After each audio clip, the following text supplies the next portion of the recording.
Hello and welcome to The Melting Pot. I'm your host, Dominic Monkhouse. The Melting Pot is a result of my hunger for optimizing business performance. Scaling up organizations, corporate culture, customer addiction, building high-performing teams, along with a few other obsessions. I've spent the last several years working for and with some of the most successful top-performing companies in the world. And this podcast is my attempt to synthesize what I've learned along the way, to help you build a higher quality business and live a more fulfilling life. If you enjoy the podcast, you can find more information on today's episode. We do cracking show notes. They're at dominicmonkhouse.com.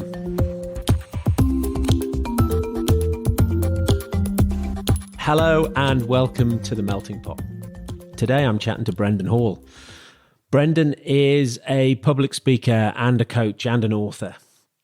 He deals often with leadership teams in multinational organizations, helping them confront massive change. And he talks to me today about how he came up with his framework and how he developed his own personal key learnings. He was a skipper on the Clipper round the world yacht race in 2009-10, and he didn't get to pick his crew. His crew are given to him, but in fact, it's his crew that wins the race. So what did he learn? What did he do? How did he facilitate that team from being the same as everybody else in the race to the team that won the race?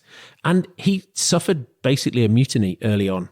His team met without him while he was in his bunk, and they gave him some really direct feedback about what he was going to have to change personally if he wanted to win the race. So we talk about that. Fantastic conversation. I'm sure you will enjoy it as much as I did.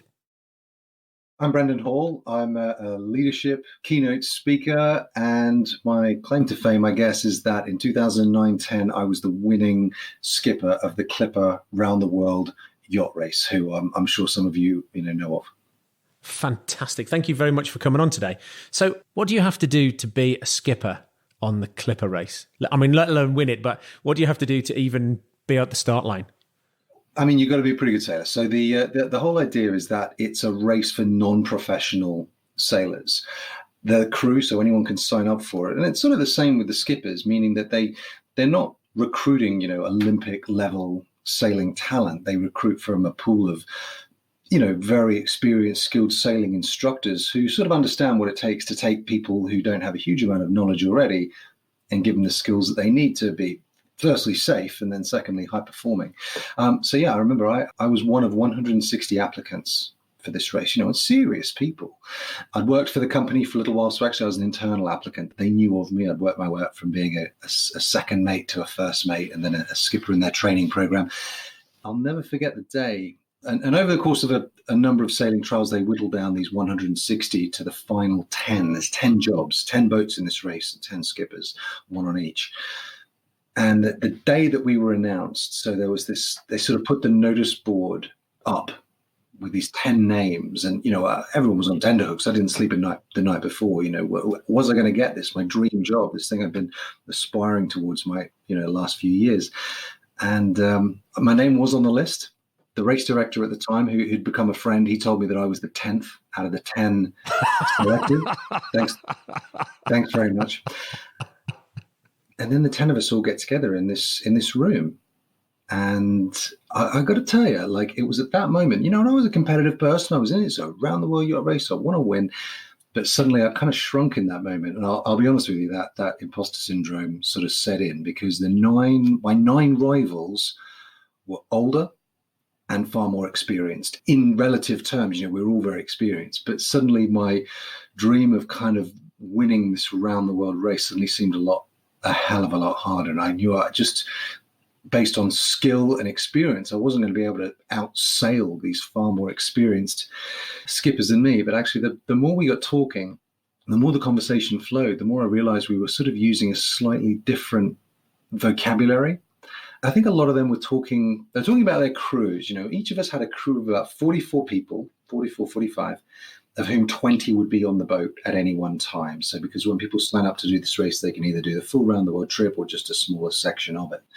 So they were talking about their crew as sort of being this necessarily present labor force. They were there to perform a function. Obviously, I have to keep them safe. That's my job as a leader.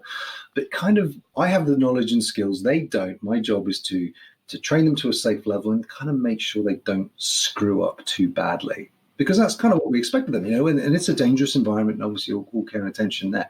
But they're there to do what I tell them.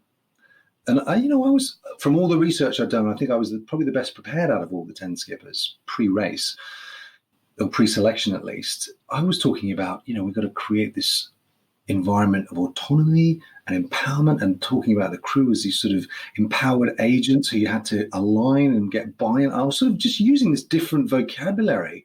And I remember that being a sort of vivid memory from that one meeting. And again, I sort of shrunk again, and I felt like an outlier in a second way. So I was the youngest, least experienced, and I sort of had this very different approach. And I left that room sort of with this real sense of only time is going to tell which one of these two approaches is going to yield results. And so had you been on, because you said you'd been first mate and so on, so you had sailed the Clipper race before? No, I hadn't. So I hadn't skipped the race before, but they've got this large training base apparatus down in Portsmouth. You got to get the 45 people so they're safe on a boat, and the first time they see it is not going round Cape Horn. Exactly. So this all happens before they're divided out into teams. There's just a pool of 450 people every 2 years that have to be trained. So, quite a high level. So I was part of the team there that delivered that training. But no, I hadn't set off. I hadn't done a leg of the race before. So that was my experience beforehand. I had done lots of ocean sailing before that, though. What got you into sailing in the first place? Family of sailors, family of pirates. Do you know, Dom, I'd love to tell you the story that, like, I was a child, I had salt in our blood and grew up on dinghies and all the rest. For me, it was an absolutely career-driven choice. So I left school. I did a couple of years in the forces, saw some great leadership there and some not so great leadership. Anyway, I left that and then went to work in IT help desk support with the headset on in a strip-lit grey office, in the days of dial-up internet, asking people have they turned it off and on again. It was the abattoir of the human soul. I just went, I can't do this. I just started looking for any other career. I was looking at like ski instructor, mountain guide, just something that was outdoors, a bit adventurous, working with my hands. And actually I settled on sailing because, unlike a lot of those other gigs, which are sort of seasonal type things, sailing's got this really clear kind of career progression. You can get these qualifications, as you know, sort of build up, and you can have a much longer career in it. So yeah, it was driven entirely by that. So it was my second career abruptly ended, and I was on to my third one, which is when I moved over to the UK. I went to the United Kingdom Sailing Academy, and on the 0 to Hero course, came out of that with my little Yachtmaster ticket and out into the industry. UKSA in cows. Yeah. What did you end up working on? Because it sounds very glamorous, but often at the beginning it's not very glamorous at all. Not really. Well, certainly there was no money in it. So it was, for me in the early days, it was all about experience and mile building. So I started working for a delivery company. So brand new yachts, they get built in factories in France and Germany. They get shipped out to the Atlantic coast of France, put in the water, and then this company is essentially contracted to put people on the boat and sail them across the Atlantic to the Caribbean, where the charter bases that hire these boats out, that are the buyers of them. So yeah, basically you'd pick up a boat, sail across the Atlantic, maybe 14 to 20 days. You'd hop on a plane, fly back, pick up another one, and just do the milk run. Aha, building your miles. Building your miles. And so how did you end up getting a job at Clipper then? I'd always wanted to go into the super yacht industry, which is where the money is and where I eventually did end up for the financial imperative. But that's what I thought I wanted. But actually, I remember part of my training at UKSA, the very final part was in the Mediterranean. It was an ocean crossing where we were doing out sextant, sun sight, moon sight, star sight reductions. And we were on this large 67-foot steel yacht. And the skipper was an ex-Clipper skipper herself. And we got caught out in a Mistral in the Med, which is a katabatic wind that blows off the Alps, huge force 10, force 11 wind and big waves. And I remember just being absolutely scared out of my pants. This is the biggest weather I'd ever seen. The boat was absolutely sound as a pound. It was built for this sort of conditions. But the skipper, she was just so calm and in control and just reassuring. And it was like do you know in that moment where you sort of feel the tectonic plates shift? And I was like, man, forget that super yacht stuff. Like, I want to be like you. I want to do this. I want to, just teach me, Jedi Master. And that was it. And she was the one that put in a good word for me with Clipper. And that paid off a couple of years later. And I eventually started working there on the back of that recommendation. Fantastic. So look, take us back to, here you are, you've now got you've sneaked in under the wire number 10 and you're thinking differently about your crew. So what happens? What happens next? How do you overcome your imposter syndrome and win? That's a great question. No, I mean, I don't think it went away, and it still doesn't. And I think if I'm honest with myself, and I think if most leaders in business or any other domain are honest with themselves, it still comes back, and it's still there. So no, I don't think it went away. I think I always felt I had a lot more to prove, maybe because I was young. I wasn't the perfect leader I set out to be. I had my key learnings on the race, and they came from the moments where I tried things and got them wrong. I made my people management mistakes of the race, despite knowing that this was a race of 10 teams, essentially, rather than a race of 10 yachts. So before the race, we had this, I had my 44 people, they'd been assigned. And that was a funny process too, because when I was literally handed 44 names and contact details on a sheet of A4, that was it. I mean, you get no say in who's on your team. So the race organizers, they take this crew pool of about 450 people, and they divide them out evenly into 10 teams, making sure that there's a range of ages, there's an equal mixture of men and women, and that they're all prior sailing experience. Because, the experienced sailors like yourself often sign up to do the race. So they want to make sure that those people are divided out evenly in the interest of making sure everything's even Stevens. So when I first got allocated my team, it dawned on me pretty quick that they wanted very different things out of this race. Oh, yeah. Well, I mean, because you're not dealing with Olympic athletes at the top of their physical and mental game who are there to win. You're dealing with people who've signed up and paid a lot of money for an experience, one that's been very skillfully marketed to them as this life-changing, life-defining thing. So hugely invested. I sent them out a survey, my 44, and the answers I got back just blew me away. I remember this vividly. There was one guy, one of my crew, who had signed up. He was one of my round-the-worlders. And he only answered one of the questions, and he said, "I'm here to win. Second place is the first loser." Yeah, exactly. And he was so I was stuck with him for 10 months. Brilliant.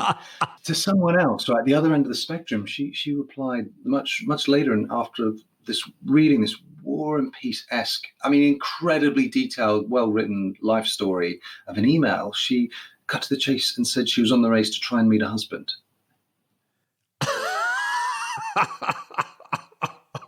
There I was the leader of this team, and I'd just been given, and everyone else's answers sat somewhere in between those two. But I had to come up with this ethos, this way of working, this, culture that was going to obviously keep everyone safe. Priority number one, bring everyone back to their loved ones.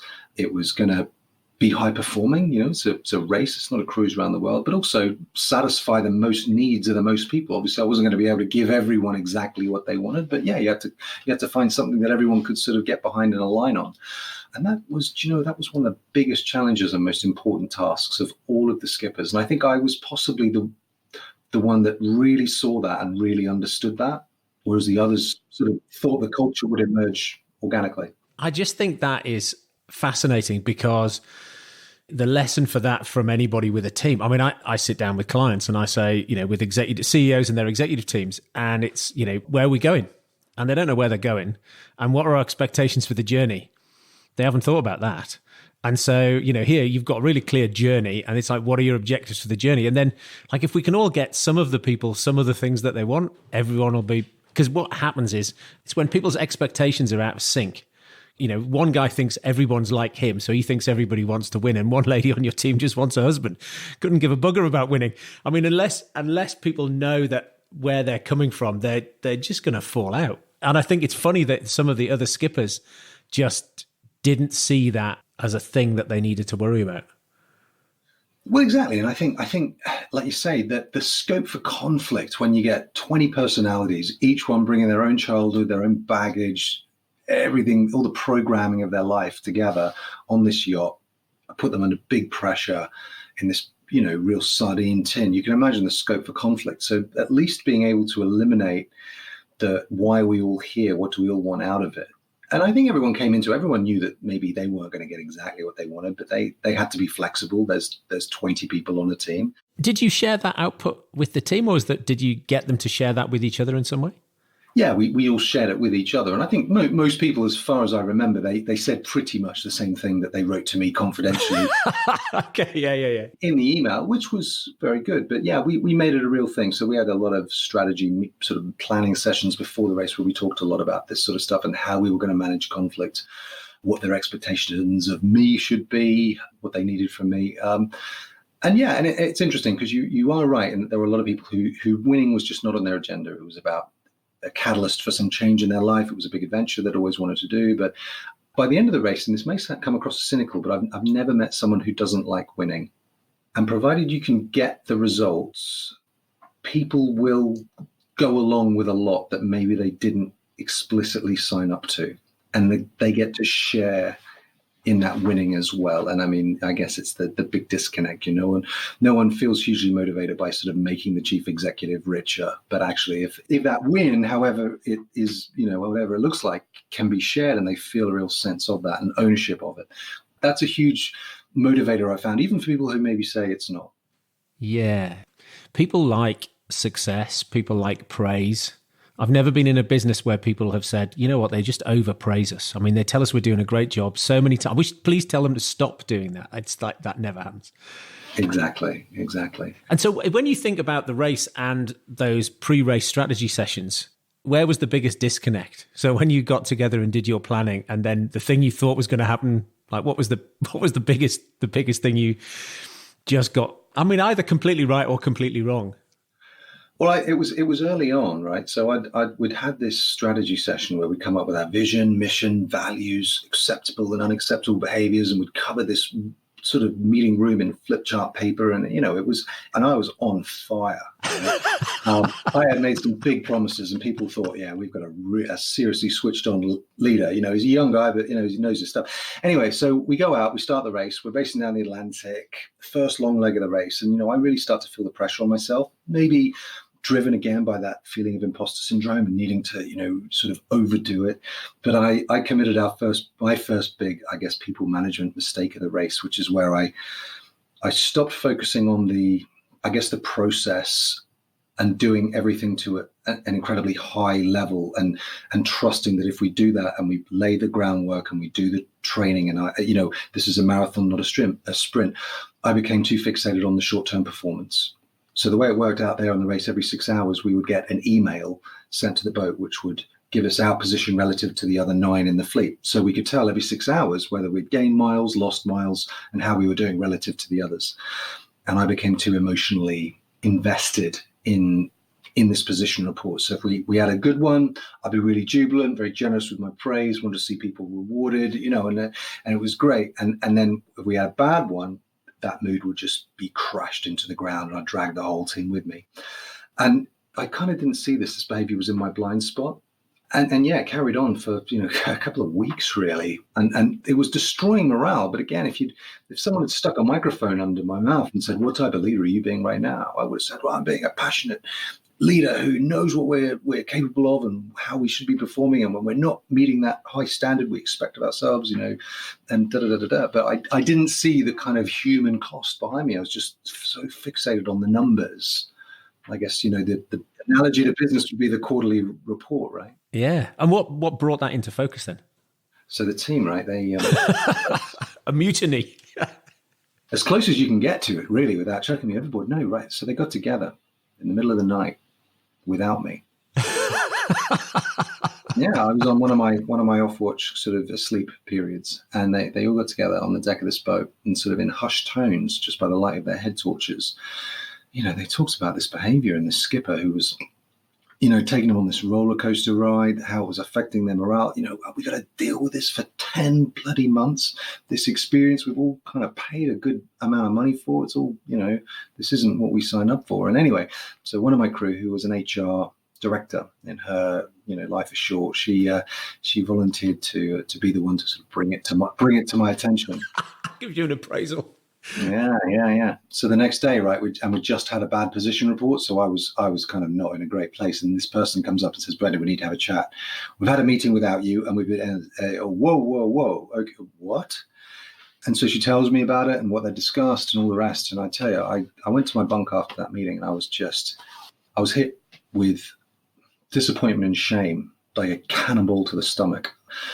Yeah, I mean, I knew I was absolutely caught out, totally banged to rights. As soon as she said it, I was like, I totally see why you're saying this. And a real penny drop moment for me. And yeah, so I had to change things, and that's the thing about being out there on a yacht in the middle of the ocean, as opposed to in a business, maybe where at least you can go home, decompress, drink some wine, talk to a sympathetic ear or a coach or a mentor.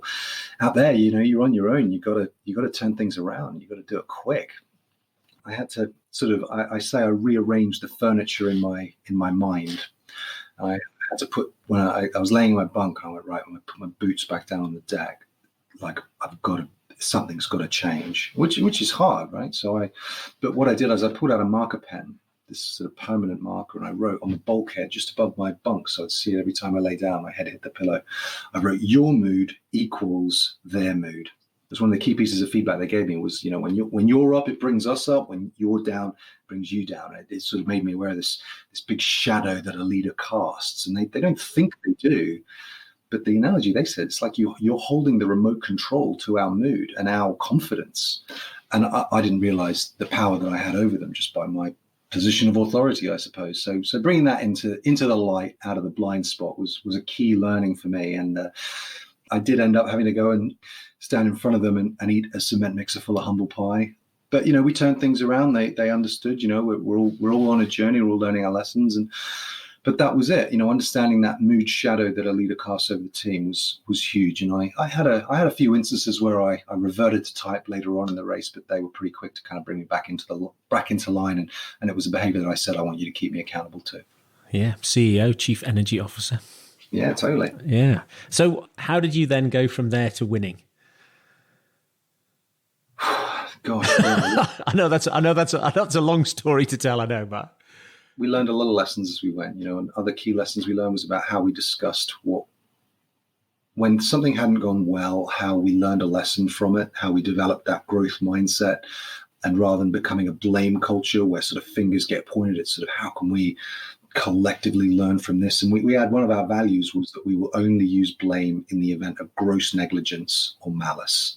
Everything else is a learning experience. So by sort of putting that and, really in bold caps, putting it up on the wall, it just allowed everyone to sort of speak up and talk straight. Everyone offered ideas. No one had to worry about status managing or, seeming they're asking a silly question. Right? I mean, it's the smallest thing, right? But just having that front and center that everyone's voice will be heard and no one's going to get blamed for mistakes, I suppose, and problems. It's not to say you shrug off poor performance indefinitely, but it just allowed people to sort of bring their whole selves. And the other thing we did really well was empowering people. So it was about me as a leader having to lay down that heroic leader mantle of that important feeling, maybe ego-driven leader where you're the center of all decision making, you're that driving force, and taking those backward steps. And actually out there on the race, there was another imperative for that, because if I was killed, incapacitated, or washed over the side of the boat, I had to know that my crew at a minimum could get themselves to a safe port from anywhere in the world, really, in any conditions. And so for me not to do that, for me to be that puppet master kind of controlling leader, would actually be to quite selfishly rob them of that ability to get themselves to safety. So yeah, I would say those were probably the three really big things that we did. That they were our USPs, if you like. And other boats eventually got there, but we kind of got there much quicker and had it formalized, and it wasn't just sort of an organic process. Those were the big things that allowed us. And by the end of the race, we won the race by, the record's since been beaten, but it was the largest margin it had been won by, largely by how we performed in the final sort of third of the race. We just cleaned up because we'd learned those lessons, because we had an empowered team who felt psychological ownership. And, I was kind of keeping the monkey in the box, chimp in the box, to use Professor Peters. Yeah. And then I guess because you've got those people swapping out, how many legs is it? There were 7 legs. 7 legs. So you've got new people 7 times. What proportion of the crew swaps out each time? Half. So, if you've got a really solid culture there after that first leg, the new people come in, if you've got it laid down and mapped out, then you can communicate it quickly to the new people who are coming on board. Whereas the other boats, half the people go, some of the problems will go away, but new problems will appear. If you don't have it systematized, you're gonna have to work it out again. Exactly. And that was something we talked about early on, and we went, well, this is we're going to look at this as a competitive constant across the fleet. Like every boat is going to go through this process, and if we can do this better than everyone else, then that's going to be a big competitive advantage for us. So yeah, we had this 50% sort of staff turnover rate at every stopover. And so we had things where we would buddy people up who hadn't come on the race yet. We'd put someone who'd finished their leg and sort of talk them through things, set expectations, but also, and the crew developed this, entirely on their own, but this very comprehensive training framework so that when a new crew member joined our boat, it wasn't like, okay, we'll buddy you up with someone and sort of just take it slow, start slow, learn the ropes. And, it was, you're in boot camp. The first 4 days, it is non-stop. And it was, like you say, very systematized. So, I mean, just bringing people's skills up to speed, I would say we did that at least 50% faster than most of the other boats. But and just gave yourself that. That's where you won the race in sort of the day 5, 6, 7, 8, 9, 10 of each leg, because you just weren't making mistakes and everything was happening faster and better and slicker. Well, yeah, and there's this old saying in yacht racing is you don't win a race, you lose a race. All you got to do is just do everything consistently, do the right things, make the right calls at the right times. Generally, play a conservative, strategic game. Back to your original game plan. And everyone else will eliminate themselves. Just don't worry. Just swim in your lane. Everyone else they'll take a gamble. They'll lose motivation. They'll mess up. They'll rip one of their sails. Whatever. You just do your thing. And that's exactly what we found. And yeah, you're right. So it was sort of as the fleet really began to diverge and we couldn't see our competitors, they're off over the horizon. We just, mile by mile, it was tiny marginal gains. We just got a little bit of a march on. And so you won. Fantastic. So what's the journey from winning that to what you do today? Because this is another career shift. Yeah, well, exactly. I can't remember. I'm on career about number 7 now. So after I finished the Clipper race, my wife, and now wife, then girlfriend, and we went and worked on super yachts. So we decided it was time to kind of earn some money. We're kind of getting close to our 30s. And so, yeah, we did that for 5 years. That was lovely, working on large luxury sort of sailing vessels in the Med and Caribbean. And then when our first child, our little daughter, was born, we moved back to the UK, settled down in Poole in Dorset. And I had to figure out what to do then. So I'd written a book after the race called Team Spirit. There'll be a link in the show notes, I think.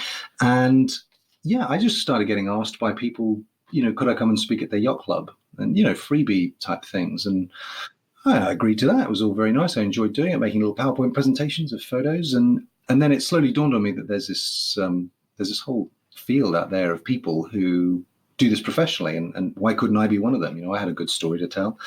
And that transitioned me into coaching, into workshops, into psychometrics, as I asked myself the question, how can I add more value than just this 1 hour sort of story about sailing around the world? And as good leadership, whilst the real specifics of any industry and the technical skills required may differ, the key behaviors kind of look the same or very similar wherever it's practiced. So the experience I had and the lessons that I can give my clients, I find, what they say is very applicable and certainly relevant to, their own experience leading a startup or a more established business or, with some strata of management in a global organization. And do you take your clients sailing? I do. Yeah. I love doing that. Yeah. So I'll send you a video that you can put below. Yeah. I've got a program called Steer Your Ship Through Uncertainty and Change. So I'm all about change, because that's the thing about this world I inhabited on the Clipper race, and that it's one of constant change and massive uncertainty. Our planning horizon was about 48 hours. Beyond that, whether you don't know what's more than about 4 or 5 days in advance with any real accuracy.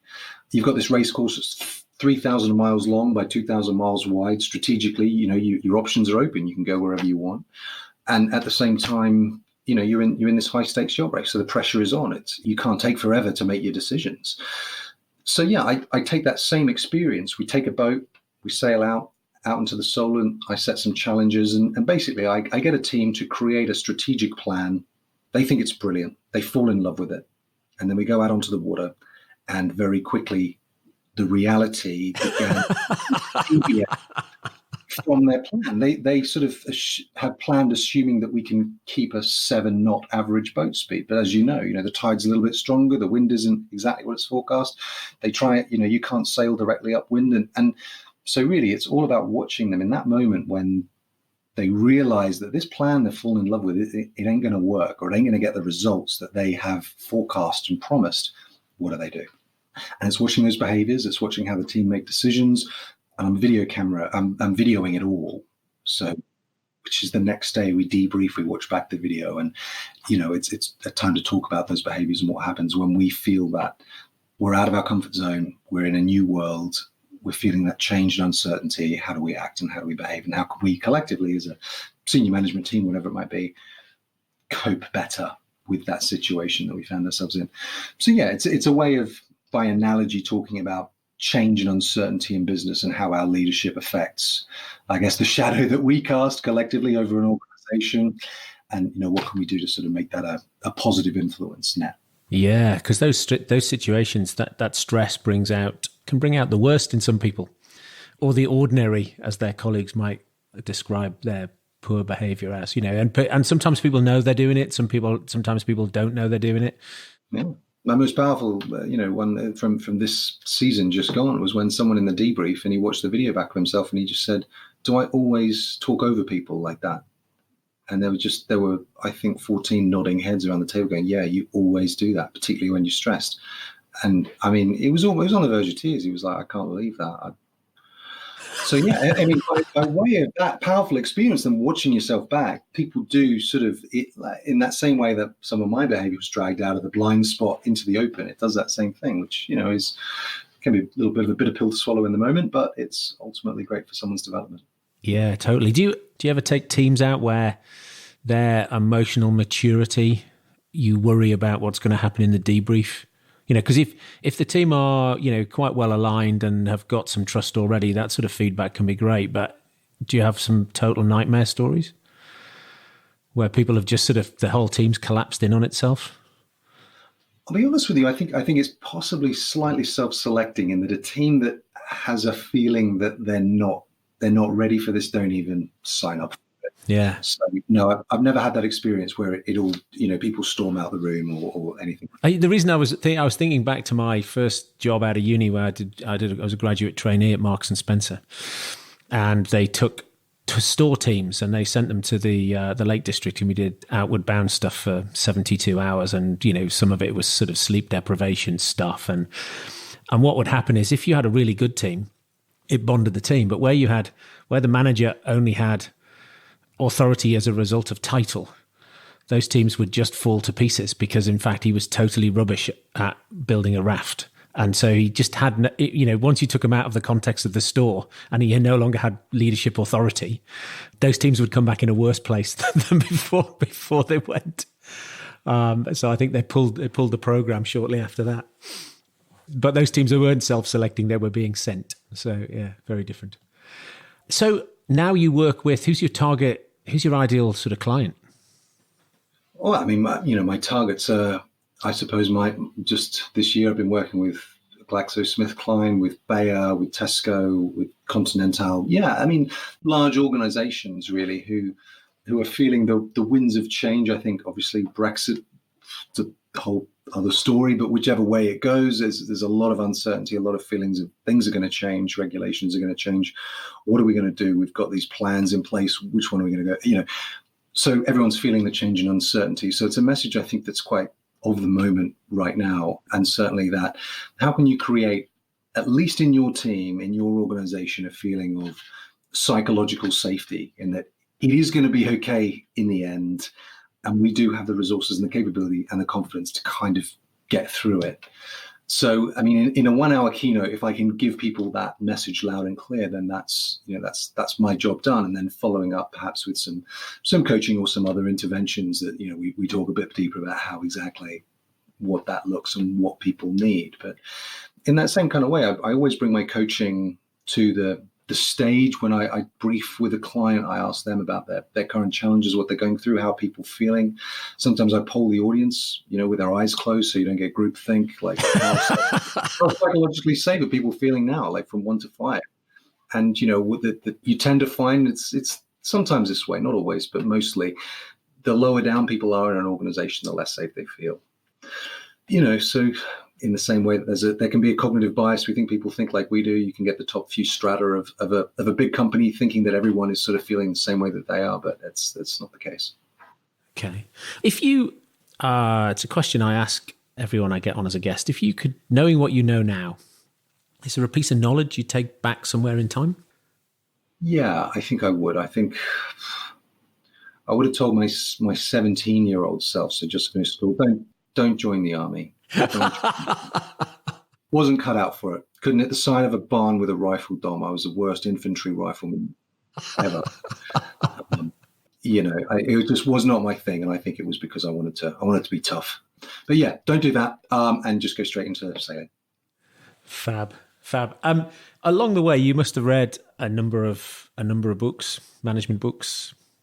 Are there some that, so other than your own, are there some that you would recommend other people should pick up and read? Yeah, absolutely. So I would say there's two for me. There's a great book called Drive by Daniel Pink, P-I-N-K. I'm sure you're familiar with it. Where he just talks about motivation and what drives people. And actually it's quite counterintuitive, and it's not exactly what you think it is. And the other one is a great story by, he was a United States submarine captain called David Marquette. That's Marquet. And he wrote a book called Turn the Ship Around. Taking a team that wasn't working so well and turning the ship around and making it, a very high-performing team, and what he did. Yeah, I can see how that links with what you said there about earlier on. Well, those two, actually, both those books link with the way in which you describe the autonomy, that the thing in Drive, and also, that's one of the things that David does on the submarine, isn't it? It's that gets people to make the decisions themselves rather than waiting for the captain to tell them what to do. Yeah, fantastic. They were both very, very influential on the way I sort of put my campaign together. Fantastic. It's been absolutely brilliant having you on today. Thank you very much indeed. My pleasure. Thank you very much, Dom. And all the best to all the sailors out there, and I hope everyone has a great Christmas.